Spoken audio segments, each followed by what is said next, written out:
Hi, welcome back to another Monster Mondays. My name's Maddie.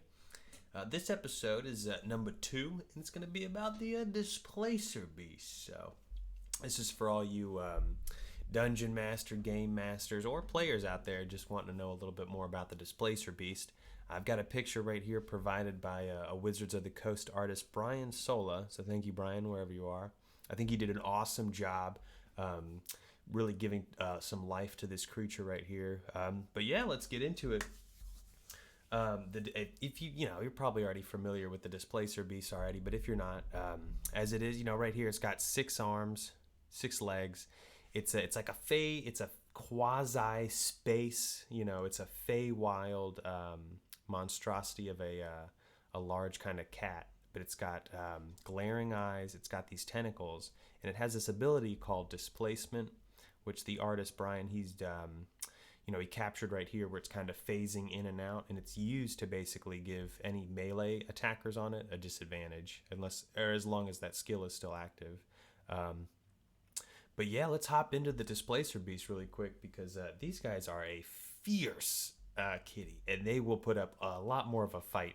In fact, they'll probably drag away one of your players if you let them. It'll drag away a couple of your players if you set them into an ambush too, because these things are pretty smart. But we're just going to kind of get into it right here, reading a little bit off the monster manual. This predator takes its name from its ability to displace light so that it appears to be several feet away from its actual location. A displacer beast resembles a sleek great cat covered in blue-black fur. However, its otherworldly origins are clear in its 6 legs and 2 tentacles sprouting from its shoulders, both ending in pads tipped with spiky protrusions. A displacer beast's eyes glow with an awful malevolence that persists even in death. So the artist here, gave him some red eyes. You can give him yellow, green, blue. It's up to you. But as a dungeon master, I should mention this. Whenever you're describing a beast to your players, any type of adversary, NPC, whatever, always describe it lightly, so that they can fill in the rest. So if I were to have my players encounter this in the woods, set the stage, just start off with, right behind a couple of the trees, you noticed lurking through what appears to be a large feline figure with 6 legs, almost whip-like, coming out of its back, glowing blue eyes. And then that's it. You don't tell your players, oh yeah, that's a Displacer Beast you see in front of you. Unless they know, unless they've already been encountering them the past couple of days, never tell them. Always let them kind of figure it out. Let them fill in the blanks. But I love its description, especially the whole black-blue fur. But let's get into it too with their stat block. I've got the stat block right here for you.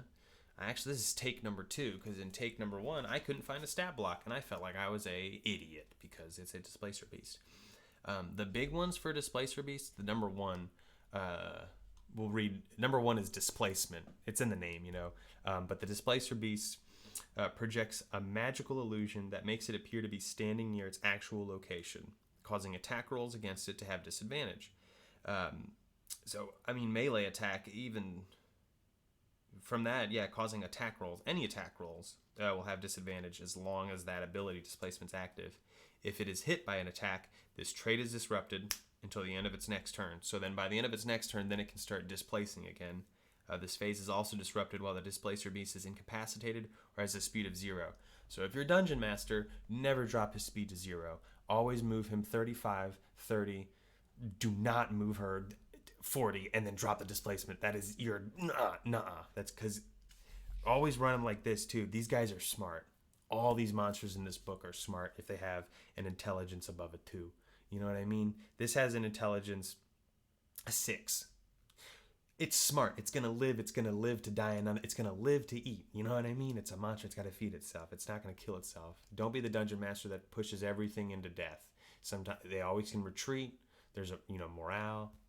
We'll talk about that later. But number 2, avoidance. This one I like this one. I like this one a lot.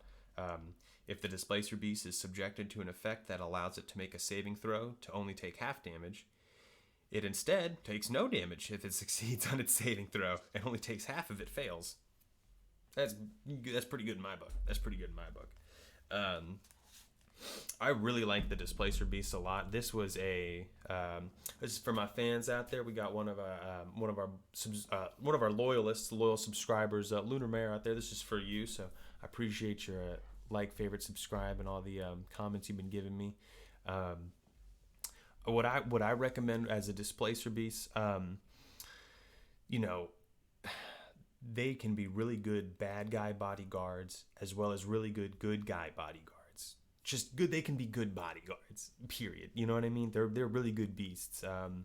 As long as the host of the beast can, make it beneficial for the beast, then it's gonna be there. So if you want to have a bad guy have a couple of these as a bodyguard, I highly recommend them. If you want to have these hunt down your players in woods as they try to cross through it, I highly recommend these. They're very smart creatures, very intelligent. Play them smart. Don't play them to death. Play them to retreat. Always have your monsters retreat at about 25% if they can. If they can't, they're gonna die. You know what I mean? But always have your monsters retreat if they have a high intelligence, unless they're like a skeleton and got blah blah blah blah blah blah. These guys are really good. They've got a tentacle attack. It's cool. It's it's 1d6 plus. Okay, hold on. 1d6 plus 7. That's a lot. And then you get another d6 for piercing damage. Okay, plus 6 to hit. Okay, yeah. So they do have a good attack, but definitely how you use them. Never drop their speed to 0. They're gonna lose that displacement. Yeah, I would always have this stealthing in the background, trying to beat everyone's passive with stealth checks. Hopefully with disadvantage if it's already, or with advantage if it's already a little bit away from the party, because it can track them and follow them. These guys are really fun. Highly recommend them. What I don't recommend is just don't say it's a Displacer Beast. Describe it as it's a 6-legged feline quasi space cat with tentacles on its back. I'd say whips, because then tentacles, they'll be like, oh, I know what it is. I'd read a little bit more of these, but I mean, I know you guys can read and fill in the blanks too, but it's just a cool monster, and I totally understand why Lunar Mare was definitely interested in this guy. So you can do a lot with them. One time I had it was like a Displacer Beast, but it was like the mama Displacer Beast, and she was just stalking a party through like this large pyramid I had set up. Eventually they were able to like outsmart her. They didn't kill her, believe me, but they were able to outsmart her. They're really fun. They can really put some tension on the players too, because they can, come back. They can displace, retreat, get a big pride if necessary. But yeah, if they retreat too, they're going to learn that party is pretty big. So unless they come back with extra, have them retreat and run. Displacer Beasts, 10 out of 10 right here.